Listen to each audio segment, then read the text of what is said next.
We are audiostack.ai. Combining AI writing, the best synthetic voices, with production and delivery. Be it ads, podcasts, or VOs for video. Just like this ad. How would you utilize AI audio? For free. Go to audiostack.ai/contest. Give us just a few details. And you could replace this spot and be heard by millions. See webpage for T's and C's. audiostack.ai/contest. We are audiostack.ai. Combining AI writing, the best synthetic voices, with production and delivery. Be it ads, podcasts, or VOs for video. Just like this ad. How would you utilize AI audio? For free. Go to audiostack.ai/contest. Give us just a few details. And you could replace this spot and be heard by millions. See webpage for T's and C's. audiostack.ai/contest. We are audiostack.ai. Combining AI writing, the best synthetic voices, with production and delivery. Be it ads, podcasts, or VOs for video. Just like this ad. How would you utilize AI audio? For free. Go to audiostack.ai/contest. Give us just a few details. And you could replace this spot and be heard by millions. See webpage for T's and C's. audiostack.ai/contest. Hi, I'm Alex Yee. I'm a triathlete, and I'm super excited to be going to the Paris Olympics. Hi, I'm Marion Franklin, a GB canoe slalom athlete. Yeah, I'm Joe Clark. I am the Olympic champion from Rio 2016. I'm Joe Fraser, Team GB gymnast. Hey, my name's Emma Wilson. I'm a windsurfer. I'm really happy to be selected for Team GB for Paris 2024. This is Anything But Footy, the Olympic and Paralympic podcast, covering the games all the time rather than once every 4 years. I'm John. And I'm Michael, and we're en route for Paris with a little stop off for Rome and the European Athletics Championships. Dina is back, and Molly tells us she has lessons to learn. A full roundup of Roma 2024 European Championships, and hear from some of the successful British athletes as well. If I ground myself and reflect, I would have been really happy with this result. It's been a busy few days for the sport of badminton, as Team GB and Paralympics GB have named their squads for Paris 2024, and Kirsty Gilmore told us she can't wait. Number 3 is honestly just as exciting as number 1. If I ever stop finding kit day exciting, shoot me, I'm already dead.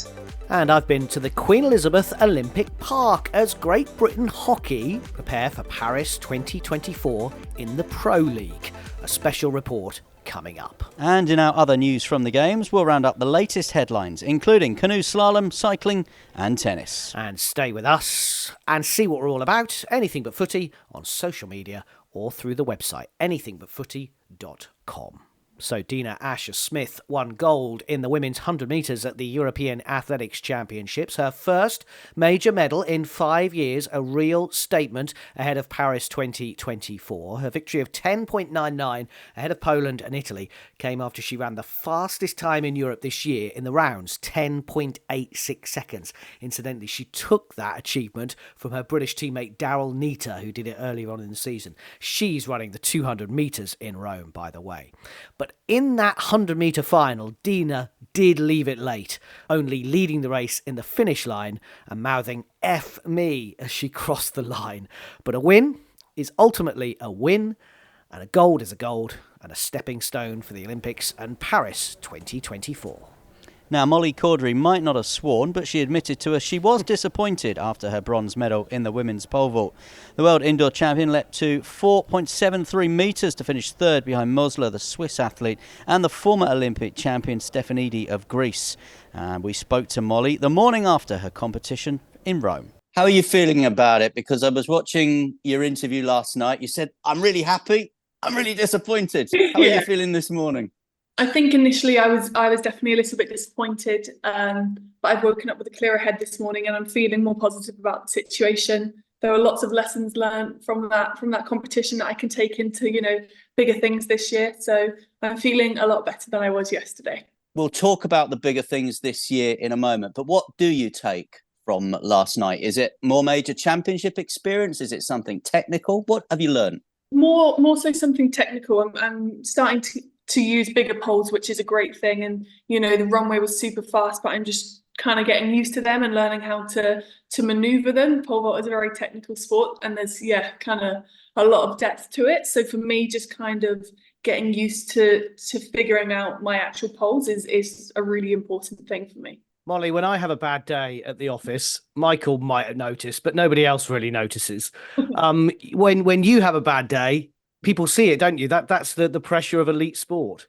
Yeah, absolutely. And people have been really, really supportive. I've not had a single bad kind of message or comment online. Like, everyone's still been really great, super supportive. And I think a bad day, you know, if I had told myself a year or two ago that I was going to come third at the European Championships, I would have been absolutely over the moon. So I think everything has just happened so quickly. My expectations and other people's expectations have kind of just like gone up so fast. But actually, if I ground myself and reflect, I would have been really happy with this result. And is there pressure? And does that pressure come from people like me and Michael, or does it come from yourself? I think it really just comes from myself. You know, no matter what people are saying online or what other people think, at the end of the day, it's just me on the runway and that bar. And nobody wants to clear that more than me. And no one's probably going to beat themselves up more than I do about that. So, yeah, I don't really feel the external pressures too much. I more so feel the support of people. And, you know, I want to do well for them. And there is that side of it. But, yeah, no, it really just comes down to me at the end of the day. I was watching the footage last night, the feed from European Athletics, and you're standing there in that tunnel waiting to be called. And as you come out, the commentator goes, "Here comes the favourite." Is that a tag that you wear lightly, knowing that you're going into these events now as a favourite? I think pole vault is one of these sports where anything can happen, just kind of like we saw yesterday, and just athletics in general. Freaky things happen at major championships. And yesterday, I mean, I knew Angelica was in great shape anyway, and she competed amazingly. I don't like to say there's luck in sport because, you know, I get 3 attempts at the bar. It is my fault, but my last attempt was so close, which I think is why I'm beating myself up a bit. You know, I cleared it, I just got it with my elbow. But I don't know, the favourite, I don't really pay too much attention to that. I just try and keep my mind pretty focused on what I have to do. And you've mentioned a couple of times already this morning about comments online and what people might be writing about you. How much do you follow social media and what's going on in that space when you're in competition mode? Currently, it's all quite positive. So I don't mind kind of having a look here and there. I don't go into it super deeply. I just, you know, if I see something about myself, I'll have a brief look. Like I said, it's all been quite positive. I think if it started to become negative, I'd probably turn away from it. I'm pretty strong-minded. I don't let too many things get to me. But if people are talking about you, I think that would probably, you know, not put me in the best mindset. You mentioned bigger things to come this summer. Paris 2024 is obviously the goal. Yes. What are you doing between now and then? I actually have I have 4 competitions. So I have a lot of competitions to try and kind of figure through a few things out, smooth out all the lines. I've got British champs, a couple of diamond leagues, a French street meet. So some really fun ones in there as well, just to kind of, like I said, just figure out a couple of technical things just to get that consistency back. And you will do the British Championships, because sometimes people feel like they don't need to when they know generally they're going to qualify. So absolutely. It's actually required of us unless you have a medical exemption. And I personally love competing at those kind of championships. I think having any kind of home crowd, whether it's big or small, is special for me. And, you know, all of my close or like further family can come and support and stuff like that. So yeah, I'll absolutely be there. You have in your locker a Commonwealth Games medal. You have a world medal. We spoke to you in Glasgow when you won the gold there. You have a European medal now. How much does it burn inside you that you would like to add an Olympic medal to that collection, the complete collection? So much. I think, of course, like any athlete, more than anything else, that's what I want the most. So that's all we're really, you know, looking forward to this year is doing everything we can to get that medal. And as much as last night was maybe a little bit of an upset, it just adds more fire to my belly, and I'm really ready to go again. And yeah, I know what I need to do, and that's really exciting. And I was speaking to Holly Bradshaw the other day, and I know obviously because of injury she didn't make the final, but she was talking about you, and she was talking about how proud she is of you, and she was talking about this thread of Kate Dennison to Holly, who won that Olympic medal in Tokyo, and now your turn on the stage. How important is it that you have those pole vaulting ancestors in Great Britain? It's so important. And actually, me, Holly, and Kate are all here together. Kate's come as a coach, Holly's here, and I'm here as athletes. So we all have a really, really good relationship, which is so nice. I feel like each person has learned from the next. And like I've said this many times before, I've learned so much from Holly. I joined her when I was about 20 years old, still quite young and lots to learn. And she's such a great athlete to learn from. So I'm so glad that I've had that experience with her. Last couple of questions then. European Championships, Great Britain, I think second, maybe third in the medals table at the moment. It's going well. It is going well, yeah. I think home country, Italy, were always going to do great, and I think they're topping the table and they have done good. But yeah, there's been some great medals coming from Great Britain. There's a lot of talent right now, which is, again, really exciting going into the Olympics. And France as well. They didn't have a very good World Championships last year in Budapest, but really coming to a fore in these championships, obviously ahead of Paris. Yeah, of course. Like, I can't express how much a home crowd just spurs you on. So they're definitely ready to kind of bring the heat in Paris. I think that stadium will be absolutely packed, and the noise and the atmosphere will just be so amazing.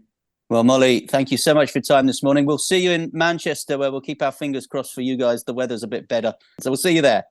Thank you so much. Great to speak to you guys. Molly Caudery being open and honest and optimistic ahead of Paris 2024. So let's continue with our European Athletics Championships news. And the women's half marathon team were Britain's first gold medal winners. Paris-bound in the marathon, Callie Hauger-Thackeray bagged an individual bronze over 13 miles in that race in Rome at the weekend. George Mills ran a determined 5,000 metres behind Jakob Ingebrigtsen to win silver. Georgia Bell also came second in the women's 1,500 metres to win her first senior medal, age 30. What a career she's having. She's taken a break from her full-time job in cyber security to concentrate on athletics, with the aim of qualifying, of course, for the Olympic Games. And there was a second European bronze for Lizzie Bird in the women's 3,000 metre steeplechase. It's a little funny or bittersweet that it's the same colour as the last one, but I'll take it. I'm happy. Talk us through the race, because you went for it, didn't you, over that last lap? And I guess that secured the medal, but you must be thinking with 400 metres to go, I've got a chance maybe to upgrade from last time. Yeah, I think it was a bit of a messy race, a little bit slower than I was expecting, but I just tried to stay calm. And then I knew someone would put the pedal on the gas that last 400, and I just tried to stick with them as long as I could. I had the announcers say those three are away, so there was a second in my mind that I thought, like, oh, I'm safe, but then I kept chasing silver and couldn't quite get there. So mine very much on another Olympic Games. It's set to be a bit different this time around, isn't it? We're going to have people back in the stadium, for example. Yes, looking forward to having some crowds. That noise really helps. Looking at your Instagram account, mostly running, merely a lawyer. Tell us a bit about your setup, because obviously you're based overseas as well. Is that correct? Yeah, I've been based in Boulder since starting law school there, actually after the last Olympics. Finished in December, took the bar in February, and so I'm now officially qualified, and we'll be able to start practicing soon. You need to update that Instagram profile then. Yeah, I still need to take the oath. I missed it on Monday. It was at the Colorado Supreme Court this Monday, so I have to do it online at some point.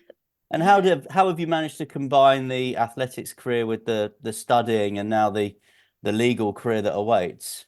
I was really lucky, actually. My first year, I found a teammate who was also in law school, and I've trained with him a lot through the last 2.5 years or 3 years. So that's been really helpful. And I think, I've just tried to be flexible with both fitting in training and reading when I can.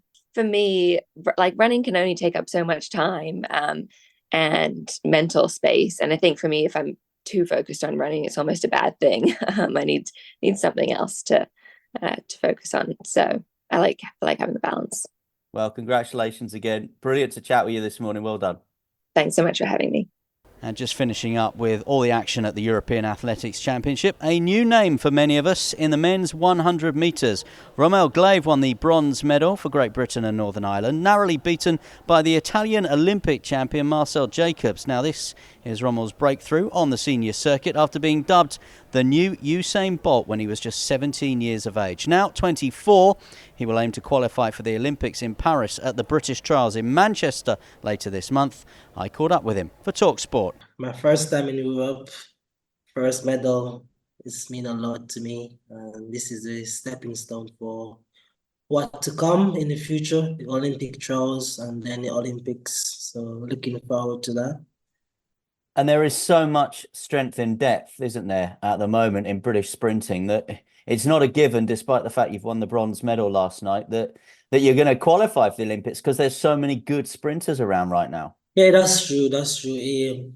Just being around these guys, it showed that I can compete at this level, and with more competition, that means that I can be more focused and be on my toes. And this is what we want in this sport, to have more competitors that perform at the same levels, because just having being you alone is not gonna you're not gonna challenge yourself, but having more people to challenge you to do your best when it matters. And yeah, I'm looking forward to competing against the best of the best in the UK. Romell Glave, good luck to him, and of course Michael will be at those Manchester Championships, of course later in the month. Well, Great Britain Hockey are about to shortlist their squads for the Paris 2024 Olympics. Stay with us as we're en route to Paris, of course. It follows the completion of the latest Pro League competition at the Lee Valley Hockey Centre. 8 matches over a fortnight here on the Olympic Park, and Great British men have won 6 out of 7 so far. Their only defeat to Australia, who they finish against this week. A tough 2-1 win thanks to a winning goal from Alan Forsyth and a debut goal for Connor Williamson saw them beat Spain, who incidentally they face in the opening match of the Olympics on Saturday, July 27th in Paris. Can't wait for that. And I caught up afterwards with head coach Paul Revington, but first Connor and goalkeeper James Mazzarello. Tell us about your goal. It was a crucial goal. A rare one. I don't have many shots, so I just kind of found myself there and thought I'll get something at goal. And yeah, lucky it went in. But yeah, and then they came back straight into it, and I thought we did really well to kind of get back on it and put a second one in. So really pleased. Because your goal came at a moment where you'd had chances, they'd had plenty of chances as well, and you broke that deadlock. Yeah, it was 0-0 for a long time with a lot going on. Interesting 0-0. But yeah, just really pleased when the chance fell, I was able to get a shot away and put us in front. You made a couple of big saves, particularly in the first half. I think, look, everyone put in a massive defensive shift, yes. I had a couple of saves to make, but again, all our defence putting pressure on the shots, making it more difficult for them. It's a massive team effort, and yeah, there's no way we'd have kept them only to 1 without everyone on the pitch putting a great shift in. It's only, of course, you played them last week. I think you were 4-0 up by the time they got a goal back, so very different game today. Yeah, no, 100%, very, very different, and I think, yeah, they came out probably a little bit stronger than they did on when we last played them, and I think we got a couple of goals early that kind of changed the flow of the game, whereas obviously they kept it much tighter, 0-0 at half-time. It's always going to be a tough game against Spain. That was probably a bit of an anomaly the last time we played, so we knew we'd be in for a bit more of a challenge today. They play very dynamically, they're nice on the ball, and so from a defensive point of view, we really have to be up for it, and then when opportunities arrive, we've got to be strong enough to take them. Spain are the first opponents at the Olympics on the opening day. How much can you take from this? Someone joked beforehand, you've got to play someone in the first game of the Olympics. We've played Spain so many times, as all the nations that are there. This, again, staying in the present, this is a Pro League performance. This is about making sure our game, and with and without the ball, we're getting certain things in place. So that for us is the main focus. Paris comes a little bit later. On the Pro League, 6 wins out of 7, 22 goals scored, just Australia to come, and they were the team that beat you. Yeah, it's exciting tomorrow. I think any team historically that wants to win big medals has to be able to beat a team like Australia, not only once, maybe twice. And so we look forward to the game tomorrow. We tested ourselves last year in terms of playing them. and we up for the challenge again.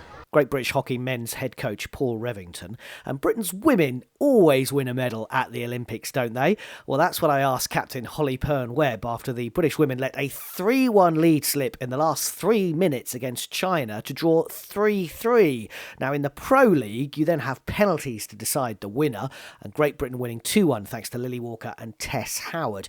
Well, Holly is coming up, but first let's hear from Olympic bronze medalist Anna Toman and head coach David Ralph. Yeah, we are a bit up and down. I mean, there's a lot going on behind the scenes. Obviously, selection for the Olympics is it a couple of days away, and that's in the players' mind. This is game 7 in 11 days. I mean, that's a pretty tough schedule against some good quality teams. So I think our consistency here has been at the best level we've had in the last 12 to 18 months. I still think there's room for growth within that, but I think there's some factors that sit outside that are influencing that at the moment. Anna, that was slightly more nervy than it needed to be.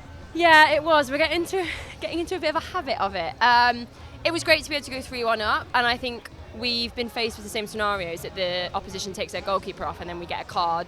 I think we feel a bit hard done by the card today, to be honest, but it's another scenario that we had to face, and China played it very well. It's hard to deal with when you're 2 players down. So yeah, it was a shame that we conceded those 2 goals, but I think to come back and then win the shootout when we were obviously feeling quite down, I think is credit to Mim, our goalkeeper, and credit to the girls that took the shootout. Because you scored a great goal from penalty corner to get us going. Yeah, I did. It was nice. Katie, our coach, gave me licence to have a go from the top, and we'd obviously done our scouting and noticed where those areas were. So yeah, she just said just have a go through that postie, and it was nice to be able to score a goal, but yeah, it was a shame that we couldn't then continue the momentum going forward. Because I got the impression, watching you, that you could have gone and scored when you wanted to. You opened them up quite a lot, and the third goal that you scored was a brilliant goal for GB.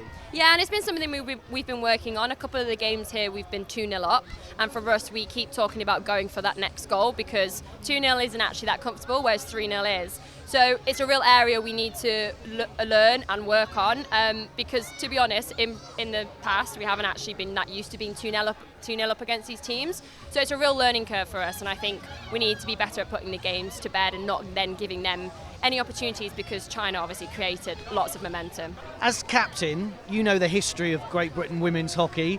We always win a medal at the Olympics, don't we? No, we don't. It's only the past 3. No, I think obviously I've been really fortunate to be in an era of women's British hockey that have been successful at games. But absolutely not. In the past 2 Olympics I've been in, I think going into the games, if you're kind of a hockey fan and you knew, you wouldn't have put money on us getting a medal. So I think, no, that's absolutely not the case. It's exceptionally hard to get an Olympic medal. We've done obviously very well in Rio and in Tokyo, and obviously the girls before me in London as well. And yeah, I do feel a bit of pressure with the legacy, the people that we've had come before us, but at the same time, as I mentioned, the women's game is exceptionally challenging and hard and competitive, and we know that we've got to be on it throughout the whole tournament from start to finish. And I know that the team is about to get Olympic selection. As captain, do you have any say in that? No, thank gosh. No, I don't want to say in that. It's a horrible time right now. We've got a big squad. Some of the girls are here, some of them aren't, and it's going to be really, really tough in a few days when we have that come out for everybody, whether you've been selected or you haven't.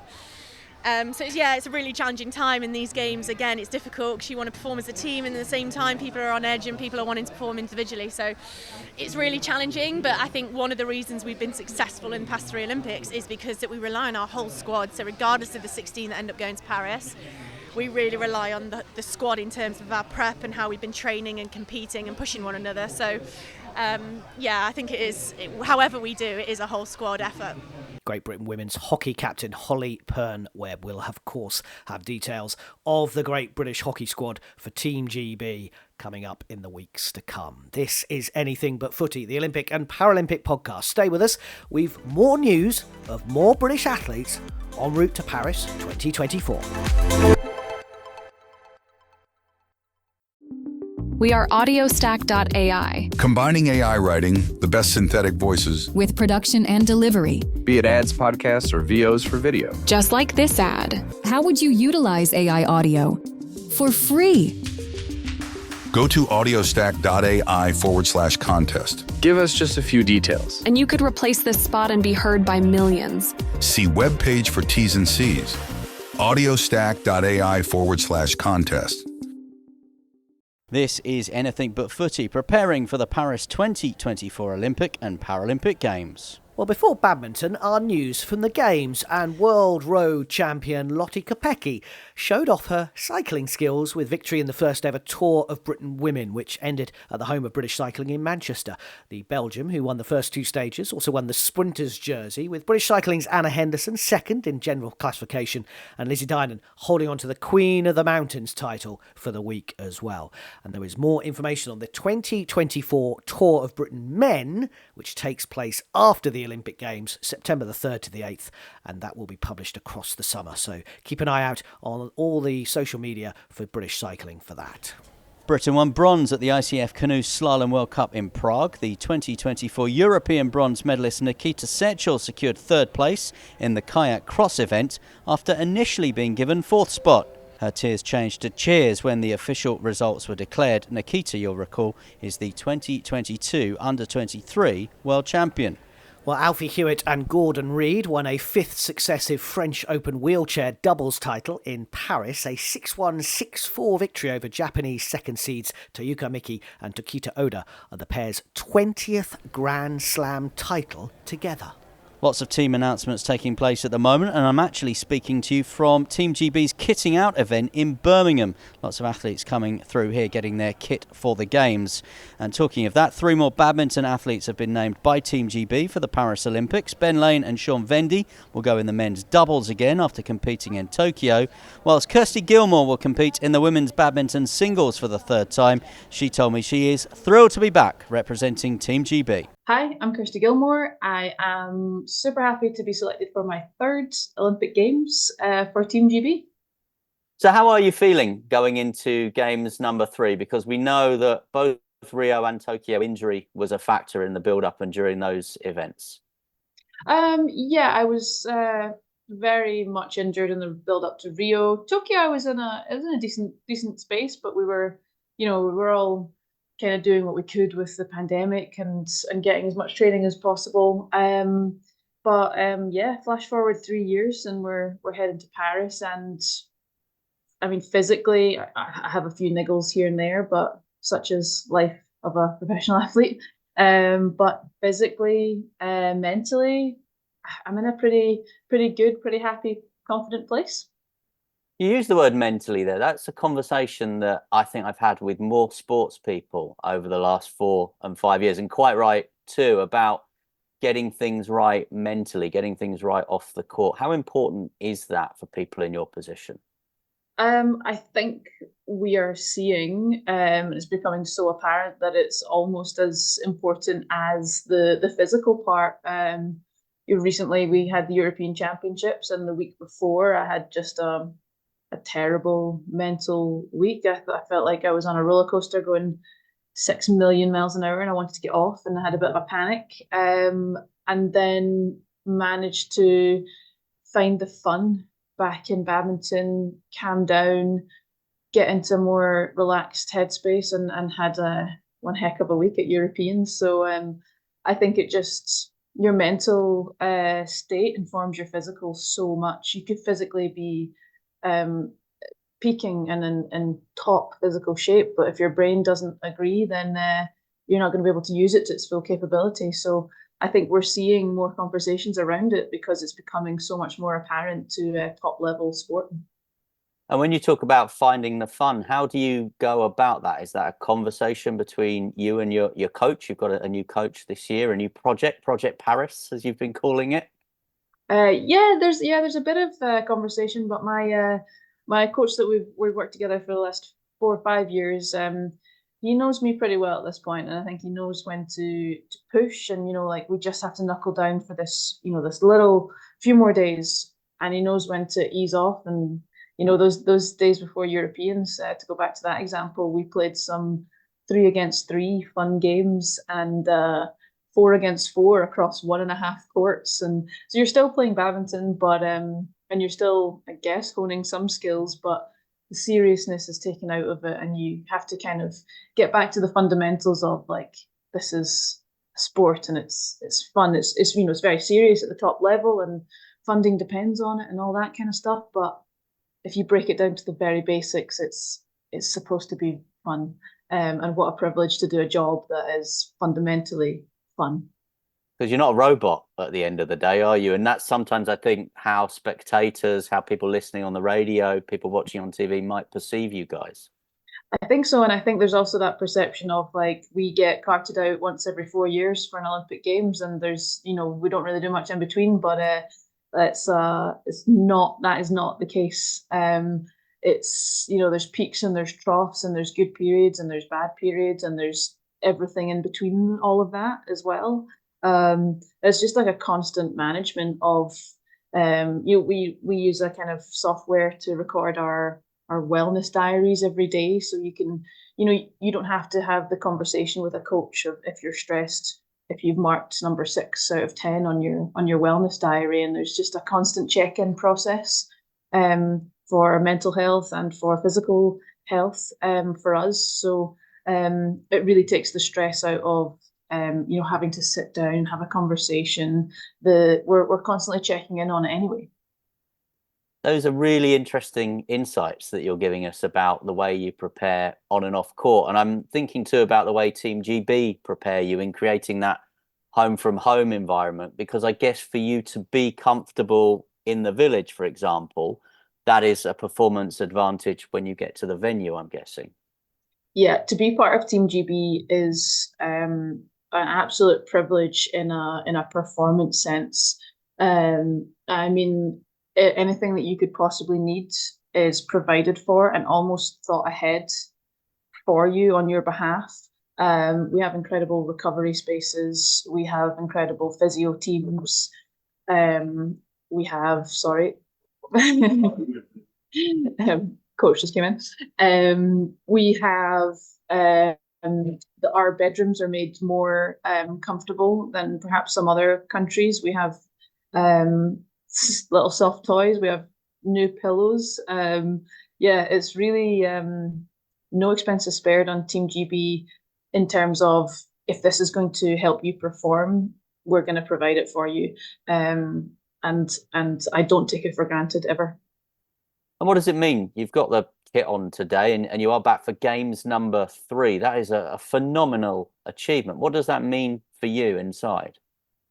It never loses its shine, to be honest. Number 3 is honestly just as exciting as number 1. If I ever stop finding kit day exciting, shoot me, I'm already dead. That's it's like, it really kind of sinks in that day when you get handed your 3 bags full of Adidas, shiny Adidas stuff. But yeah, because every iteration of the games, I feel like a different athlete. It was so fresh and new in Rio, and I maybe got a bit caught up in the kind of all the media stuff and the GB-ness of it and the prestige of it. And then Tokyo came around. The circumstances again were so different, in that we were in a pandemic and we were kind of trying to piece a lot of things together and seeing how this was going to work.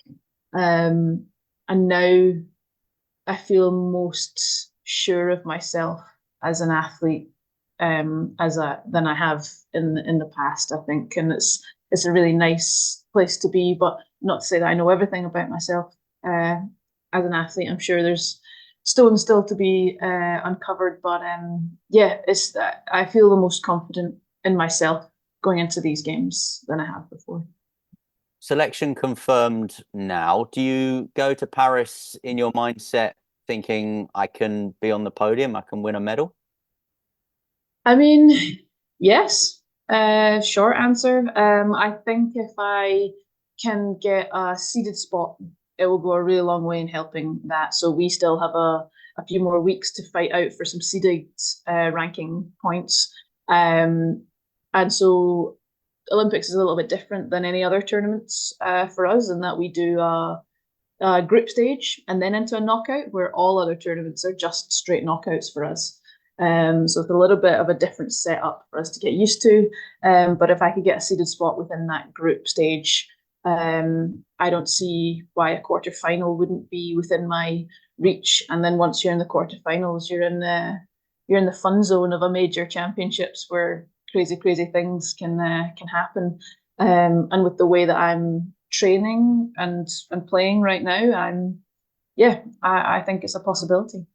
Kirsty Gilmore talking to Michael, and it wasn't just Team GB announcing the badminton players, because the Paralympics GB have as well, and a first for Paris 2024, with Rachel Chung being picked as the first ever female British para-badminton player. She was a commentator in Tokyo and is now a competitor after the SH6 class was introduced to the game. She'll join Jack Shepherd in the doubles, Dan Bethel and Kristen Coombs, who won a silver and bronze in Tokyo 3 years ago, also return. So Michael's had fun at the kitting out for Team GB, and there are more announcements to come this week, so stand by. Our second episode of the week is out on Friday, and you can check out our socials anytime at Anything But F on Twitter and Anything But Footy on all the other socials. We've got latest blogs, we've got the sporting calendar, we've got the Spotify Olympics music playlist. Check it all out, anythingbutfooty.com, and stay with us. We're en route to Paris 2024, the Olympics and Paralympic Games.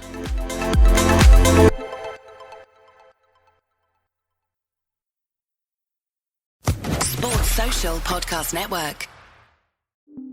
We are audiostack.ai. Combining AI writing, the best synthetic voices, with production and delivery. Be it ads, podcasts, or VOs for video. Just like this ad. How would you utilize AI audio? For free. Go to audiostack.ai/contest. Give us just a few details. And you could replace this spot and be heard by millions. See webpage for T's and C's.